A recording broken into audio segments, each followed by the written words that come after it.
कभी बाजार से कुछ ऐसा सामान खरीदा है जो कि आपको खरीदते वक्त लगा होगा कि यार ये मेरे बहुत मतलब का है, इससे मैं ये भी कर सकता हूँ, ये भी कर सकता हूँ, ये भी कर सकता हूँ। लेकिन जब आप उस सामान को घर लेकर आए होगे और कुछ दिन बीत गए होंगे, तब आपको समझ में आया होगा कि नहीं भाई, ये तो गलत इन्वेस्टमेंट हो गया। ये जो मैं सोच कर लेकर आया था उसका तो किसी मतलब का नहीं बचा है, और अब मैं इसको कैसे ना कैसे करके ओएलएक्स पे बेच दूं, राइट। कुछ ऐसा ही सीन अभी चल रहा है यूनाइटेड के अंदर, जहां पर उन्होंने जो प्लेयर साइन किए हैं पिछले 2-2.5 साल में, अब उनसे वो छुटकारा पाना चाहते हैं। और उस लिस्ट में अभी हाल फिलहाल में जो सबसे ऊपर नाम है वो है जेडन सैंचो का। अब आज से ठीक 1.5 महीने पहले जेडन सैंचो को क्रिटिसाइज किया था यहाँ पर ओले गुनर सोल्जर, आपके एरिक टेन हैग ने, और उस मैच के बाद यहाँ पर आपके जेडन सैंचो ने एक पब्लिक स्टेटमेंट लॉन्च कर दिया ट्विटर के ऊपर, और उसको उन्होंने 8 दिन तक पिन करके भी रखा हुआ था। अब यहाँ पर उस दिन से लेकर अभी तक जेडन सैंचो को फर्स्ट टीम ट्रेनिंग में या फिर किसी भी तरीके के फर्स्ट टीम आपके इन्वॉल्वमेंट में नहीं शामिल किया गया है। और यही एक वजह है क्यों यहाँ पर बहुत ही ज़्यादा चांस है, एटलीस्ट 99.9% चांस है that Jadon Sancho will leave the club in January. और यहाँ पर अगर हम सूटेबल बायर्स की बात करें तो उसमें सबसे ऊपर नाम अभी यूवेंटस का आ रहा है, और हाल की रिपोर्ट्स की अगर हम माने तो यूवेंटस यहाँ 70% जेडन सैंचो के जो वेजेस हैं वो कवर करने को तैयार है। अब यहाँ पर सिर्फ जेडन सैंचो ही वो प्लेयर नहीं है जो कि यहाँ पर सेल किए जा सकते हैं, जिनको ऑफलोड किया जा सकता है, चाहे आप लोन पर बात करो या परमानेंट सेल के बेसिस बात करो। 2 नाम इस लिस्ट में और ऐड हुए हैं, और वो 2 नाम काफ़ी ज़्यादा शॉकिंग है। यहाँ पर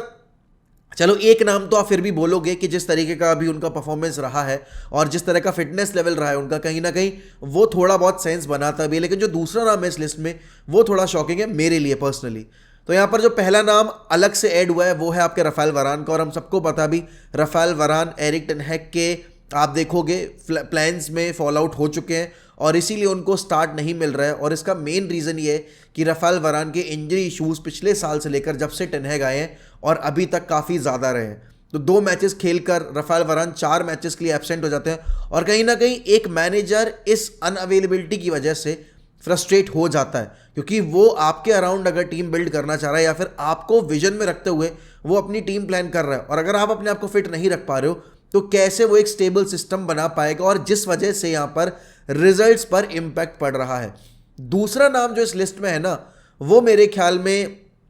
सिर्फ व्यूज खींचने का एक तरीका है, या फिर आप बोलो अगर ये चीज़ हो रही है तो फिर आपकी रिक्रूटमेंट जो टीम है उस पर लानत है, और वो नाम है कैसेमीरो का। अब लास्ट ईयर हम कैसेमीरो को रियल मैड्रिड से 75 मिलियन में खरीद के लेकर आए, एंड ही इज जस्ट 31। यहाँ पर इट्स नॉट लाइक कि कैसेमीरो की एज हो गई है, कैसेमीरो इज 35, 36 और Casemiro can not work in Premier League, ऐसा बिल्कुल सीन नहीं है। लेकिन कल जो रिपोर्ट्स आई हैं उनके मुताबिक यहाँ पर यूनाइटेड अगर सर जिम रैटक्लिफ की ओनरशिप आ जाती है जनवरी ट्रांसफर विंडो तक, तो कैसेमीरो को भी ऑफलोड करने के लिए पॉसिबल ऑप्शंस ढूंढ लेगी या ढूंढने की कोशिश कर रही है। अब हम सबको पता है सऊदी अरेबियन क्लब्स जो हैं इस वक्त पर यूरोप को खंगाल रहे हैं और टॉप प्लेयर्स को सऊदी लीग में ले जाने की कोशिश कर रहे हैं। ऑलरेडी आपके बेंजेमा, रोनाल्डो, नेमार और आपके बहुत सारे और प्लेयर्स ऑलरेडी आपकी सऊदी लीग में खेल रहे हैं। अब इस पूरे वाकये के बीच में ना समझना यह है कि आपका आमराबाद एक परमानेंट साइनिंग नहीं है, और आमराबाद जिस तरीके से खेल रहे हैं वो परमानेंट साइनिंग बनने भी नहीं चाहिए। दूसरी चीज़ यहाँ पर आपको जो समझनी है कि आपके पास एक होल्डिंग मिडफील्डर जो और है, जो कि कायदे में होल्डिंग मिडफील्डर है नहीं, उसको आप बना के खिला रहे हो, वो है स्कॉट मैकटोमिने।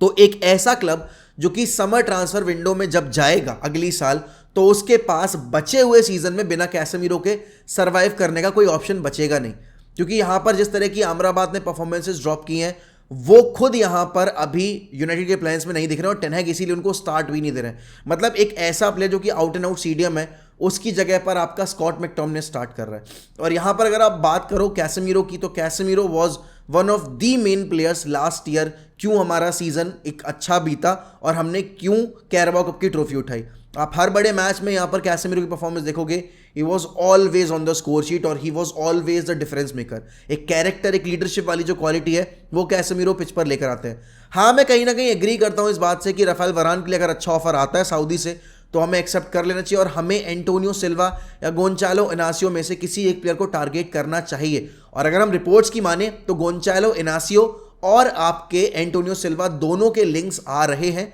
और माना जा रहा है कि यूनाइटेड विंटर मार्केट नहीं लेकिन समर मार्केट में जाते में इन दोनों में से किसी एक प्लेयर को लेकर पूरी आने की कोशिश करेगी। अगर आप यहाँ पर हमारे राइवल्स को देखो तो यहाँ पर आर्सेनल ने अपनी मिडफील्ड को अपग्रेड किया, वो डेक्लन राइस को लेकर आए और क्या पॉजिटिव इंपैक्ट आया डेक्लन राइस के आने से वो सबको दिख रहा है। यहाँ पर अगर हम चेल्सी की बात करें तो उन्होंने यंग टैलेंट्स के ऊपर पैसा इन्वेस्ट किया है एंड डेफिनेटली उन्होंने जिस तरीके से एंजो फर्नांडिस के पीछे पड़कर उसकी साइनिंग कंप्लीट की, उसके बाद आप उनकी फुटबॉल देखोगे, आई नो कि रिजल्ट्स अभी उनके फेवर में नहीं जा रहे हैं बट क्वालिटी अलग से पता लग जाती है। यूनाइटेड अगर इस तरीके से अपनी विंडो प्लान करती है, क्योंकि आपने 75 मिलियन यहाँ पर सैंचो के ऊपर खर्च किए जो आपको 2.5 साल में कोई आउटपुट नहीं दे पाए और अब आप उनको ऑफलोड करना चाहते हो। अब ये जो अमाउंट्स आपने पे किए हैं, जैसे कि जेडन सैंचो के लिए आपने जो 55 मिलियन का, अब 75 मिलियन का अमाउंट आपने पे किया, जैसे कि आपने मेसन माउंट के लिए यहाँ पर 55 मिलियन का स्ट्रेट अपफ्रंट अमाउंट पेश किया, यहाँ पर जिस तरीके से आपने 75 मिलियन का अमाउंट आपके कैसेमिरो के लिए पे किया, तो ये सारे अमाउंट जब आप पे कर रहे थे तो आपको इतना नहीं पता था कि ये कितने सीजन्स आपको देख सकते हैं और अगर इनकी मार्केट वैल्यू कम होती है तो आपको कितना बड़ा लॉस झेलना पड़ेगा। अभी सर जिम रेटक्लिफ आ रहे हैं, 4 तरह की बातें हो रही हैं कि he wants an English manager, Ten Hag की जॉब पे कोई सिक्योरिटी नहीं है। भाई I think this is just a hoax जो कि मीडिया क्रिएट करना चाह रही है और एक अनरेस्ट क्रिएट करने की कोशिश कर रही है with in the fan base. And Casemiro जिस दिन से आए हैं उस दिन से लेकर अभी तक उनके अगेंस्ट सिर्फ एजेंडाज ही रन हुए हैं अगर हम लॉजिकल बेसिस बात करें, क्योंकि कैसेमीरो देखो एक ऐसा प्लेयर जो कि सीरियल विनर है और कैसेमीरो क्योंकि हमने 75 मिलियन में साइन किया when he was 30 years old, तो कहीं ना कहीं that did not go so well with the English media, क्योंकि आप यहाँ पर अपने इंग्लैंड टैलेंट्स को उस प्राइस टैग पर लेकर आने की बजाय एक आपके ब्राजीलियन टैलेंट को लेकर आ रहे हो जो एज में थोड़ा सा अब अपने 30s में मूव करने वाला था। और ये फिर बात यहाँ आ जाती है कि यूनाइटेड की हर एक एक चीज़ जो है वो मैग्नीफाई करके दिखाई जाती है और बात का बतंगड़ बना के दिखाई जाती है। आई डोंट थिंक कि टेन हैग और कैसेमीरो के बीच में कोई भी तनातनी चल रही है। आई गेट इट कि प्लेयर्स का एक टाइम पर आकर सैचुरेशन पॉइंट आता है मैनेजर्स के साथ और थोड़ी सी अनबन होती है, बट इसका मतलब ये नहीं है कि उनको सेल कर दिया जाए और हर एक प्लेयर से अगर टेन हैग की नहीं बन रही है तो अगर ऐसे देखा जाएगा तो कोई भी प्लेयर टेन हैग के अंडर आने के लिए तैयार नहीं होगा। तो मेरे ख्याल में ये जो कैसेमीरो वाली न्यूज़ है it's not making any sort of sense. लेकिन हाँ, मैं एक चीज़ ज़रूर बोलूँगा और शायद ये बहुत सारे लोगों के साथ सही ना बैठे, लेकिन अगर आप अभी स्टैट्स चेक करोगे यहाँ पर अर्लिंग हालैंड, आपके डोकू और आपके फिल फोर्डन ने 20+ प्रीमियर लीग गोल्स कंबाइंड तौर पर स्कोर कर दिए हैं। यहाँ पर आपका सेम चीज़ आपके आर्सेनल में है, सेम चीज़ आपकी चेल्सी में है, सेम चीज़ आपकी स्पर्स में है, सेम चीज़ आपकी लिवरपूल में है and even Newcastle for that matter. लेकिन अगर आप मैनचेस्टर यूनाइटेड के फॉरवर्ड्स की बात करोगे तो वहां पर हमने पूरी प्रीमियर लीग में हमारी फ्रंट लाइन ने सिर्फ 1 गोल स्कोर किया है, विच इज एब्सोल्युटली डिस्गस्टिंग, शैम्बोलिक। आपको जो बोलना है वो बोलो। तो आप यहां पर 8 साल टॉलरेट कर चुके हो एंथनी मार्शल को, आप यहां पर 8 साल टॉलरेट कर चुके हो मार्कस रैशफोर्ड को, और ऐसा कैसे हो सकता है कि 8 साल खेलने के बावजूद यहां पर एक 26 साल के एंटनी मार्शल, एक 26 साल के मार्कस रैशफोर्ड टीम की रिस्पॉन्सिबिलिटी नहीं ले सकते? और कैसा ऐसा आपका एक पार्शियल बिहेवियर है टुवर्ड्स मार्कस रैशफोर्ड कि कोई और प्लेयर अगर खराब करता है, ब्रूनो अगर खराब कर रहा है तो आप ब्रूनो को सेल करने की डिमांड कर रहे हो, लेकिन अगर रैशफोर्ड खराब कर रहा है आप रैशफोर्ड को सेल करने का एक बार सोच भी नहीं रहे हो। यहां पर हम रैशफोर्ड को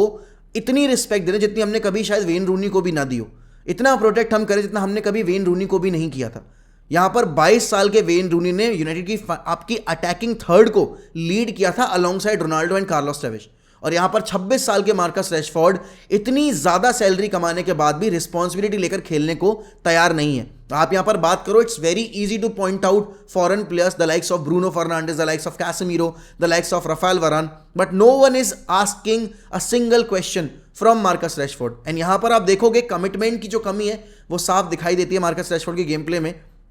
ऐसा कैसे हो सकता है कि लास्ट ईयर जिस प्लेयर ने 30 गोल स्कोर किए हो पूरे अपने सीजन में, वो यहां पर खाता तक नहीं खोल पा रहा है प्रीमियर लीग में, और होम पर मतलब अवे छोड़ो यार, होम पर भी उनकी परफॉर्मेंसेस जो है वो बद से बदतर होती चली जा रही हैं। तो इट्स हाई टाइम यहां पर लोगों को उठकर सवाल करने पड़ेंगे मार्कस रैशफोर्ड से। मार्कस रैशफोर्ड की अगर आप बात करो कमिटमेंट लेवल पर सवाल उठने लाजमी है। एंड वापस बात वहीं आती है, जैसे हम यूनाइटेड की अगर बात करें तो कल ही आपके कुछ स्टेक्स जो हैं वो आपके एक अमेरिकन बिजनेसमैन ने, टाइकून ने परचेज किए हैं, बट इससे ये नहीं बदलता कि ग्लेजर्स अभी भी कंट्रोल में रहेंगे और उनके पास ही मैक्सिमम शेयर्स हैं। लेकिन हाँ, ये जो सर जिम रेटक्लिफ वाला हवा भी बनना शुरू है। पहली बात तो ये है कि अब आपको पता नहीं है कि ये जो मतलब आपका जो स्टेक्स वगैरह का टेक ओवर जो भी आप बोलो 25% का, ये होगा तो कब तक होगा, क्योंकि अभी कोई ऑफिशियल स्टेटमेंट नहीं आया क्लब की तरफ से, ना इनोस ग्रुप की तरफ से, ऑल्सो अगर सर जिम रैटक्लिफ आते हैं तो वो कितना बजट लेकर आएंगे विंटर विंडो के लिए, और क्या बजट हमें मिलेगा समर ट्रांसफर विंडो के लिए, क्योंकि हमारे ऊपर जो डेट है उसकी वजह से हम ज्यादा पैसा खर्च नहीं कर सकते मार्केट में। क्या यहां पर इनियोस ग्रुप हमारा जो डेट है वो ट्रांसफर करेगी अपने ऊपर और हमें डेट फ्री करेगी, या फिर यहां पर आप देखोगे कि वही आप धीरे धीरे करके लोन जो है आपका डेट जो है वो वेव ऑफ करने की कोशिश करोगे। उसके अलावा आप बोर्ड लेवल पर कौन से बंदे लेकर आओगे, क्योंकि जॉन मर्टाओ और आपके रिचर्ड आर्नल्ड से नहीं होने वाला। आप यहां पर अपने राइवल्स को देखो, उनके पास शिकी बर्गस्टाइन है, उनके दूसरे के पास एडू है, लिवरपूल के पास भाई जब आपके पास पॉल आपके माइकल एडवर्ड्स थे तब से लेकर अभी तक उनका जो रिक्रूटमेंट स्ट्रक्चर रहा है वो काफ़ी बेटर रहा है। इवन अगर आप यहाँ पर न्यूकासल को देखोगे उनका जो ट्रांसफर स्ट्रक्चर है वो हमसे लाख गुना बेटर है। और सिर्फ ट्रांसफर ही नहीं है, बहुत सारी अदर चीज़ें भी हैं जो यूनाइटेड में भी बहुत ज़्यादा गलत चल रही हैं। अगर आप स्काउट नेटवर्क की बात करो, हम कभी भी छोटी लीग्स में जाकर प्लेयर्स पर ध्यान नहीं दे रहे हैं, जहां वहीं बाकी क्लब्स अगर आप देखोगे वो छोटी छोटी लीग में जाकर प्लेयर्स स्काउट कर रहे हैं, उनको डेवलप कर रहे हैं और फिर उनको as a saleable asset use कर रहे हैं। The likes of Chelsea and Man City are doing the same thing, but यहाँ पर हम वो चीज़ नहीं कर पा रहे हैं। कुछ प्लेयर्स का करियर जो है वो यूनाइटेड में ओवर हो जाना चाहिए, the likes of Anthony Martial. And बात वही आती है, देखो अगर स्कॉट मैकटॉमने जो कि ब्रिंक पर थे यूनाइटेड से जाने के, वो आपके प्रॉपर सीडीएम बनेंगे और आप यहाँ पर कैसेमीरो को बेचने की सोच रहे हो, तो फिर कहीं ना कहीं वो बहुत बड़ा ब्लंडर होगा। बट देन अगेन यूनाइटेड में ब्लंडर्स की कमी हुई नहीं है, हमने पिछले इतने सालों में 11 सालों में ब्लंडर्स बहुत सारे होते देखे हैं। This is not something new जिससे मैं सरप्राइज हूँ, it's just that I am shocked कि टेन हैग अभी किस लेवल पर इस टीम को खड़ा करने की कोशिश कर रहे हैं। अगर वो अपने जो बेस्ट प्लेयर्स हैं या फिर जो लीडर्स हैं ग्रुप के, उनसे ही छुटकारा पाने की कोशिश करने वाले हैं। बाकी आप लोग बताइए आपके हिसाब से क्या यहाँ पर कैसेमीरो के लिए अगर ऑफर आता है तो हमें कैसेमीरो को बेच देना चाहिए, अगर यहाँ पर हमें विंटर मार्केट में कोई अगला सीडीएम खरीदने की आप बोलोगे गुंजाइश नहीं मिल रही है तो। और इसी के साथ मैं आपसे लेता हूं अलविदा। ऐसी और वीडियोस अगर आपको चैनल पर चाहिए तो please make sure that you are subscribing to 1MFC, hitting that bell icon जिससे कि आपको नोटिफिकेशन मिले। और सबसे पहली चीज़, आप इस वीडियो को ज़्यादा से ज़्यादा लाइक करिए जिससे कि हमारे चैनल की जो नोटिफिकेशन है वो ज़्यादा लोगों तक जाएगी। आप जब वीडियो देखते हो लाइक नहीं करते हो, उससे चैनल का जो रिटेंशन रेट है वो डाउन चला जाता है। तो प्लीज़ इतनी मदद आप कर सकते हैं। And with that I take a leave, मिलते हैं अगली वीडियो में। तो good bye, take care, up the fucking Reds, glory glory Man United.